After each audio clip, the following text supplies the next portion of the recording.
Bank of America Corp.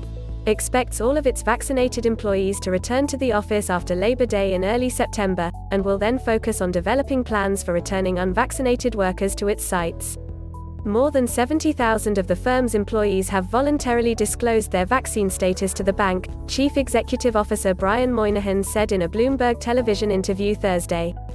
The firm, which has more than 210,000 employees globally, has already invited those who have received their shots to begin returning. Right now we're moving people back who are vaccinated, Moynihan said.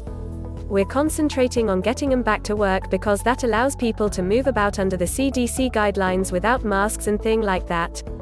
Bank of America and its rivals have begun unveiling plans in recent weeks to return thousands of workers to towers in New York and elsewhere in coming months as vaccines abound across the U.S. Goldman Sachs Group Inc. asked its New York staff to begin returning this week, marking the most ambitious plan among major Wall Street firms. After Labor Day, our view is all the vaccinated teammates will be back and we'll be able to operate fairly normally, and we'll then start to make provisions for the other teammates as we move through the fall, Moynihan said of the September 6 holiday. BlackRock Inc., the world's largest asset manager, also updated its plans for workers to return to the office, saying in a memo that fully vaccinated U.S. employees can come back starting next month if they'd like to. Workers who haven't been inoculated against COVID-19 won't be allowed in the office, and all employees must tell the company their vaccination status by June 30th. In the wide-ranging interview, Moynihan also said it's still unclear whether signs of a pickup in inflation are temporary. You will see the employment market tighten, he said.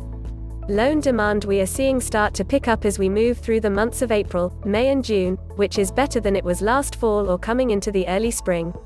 About 70% of the money consumers received from stimulus measures has yet to be spent, another factor in whether inflation will continue to rise, according to Moynihan.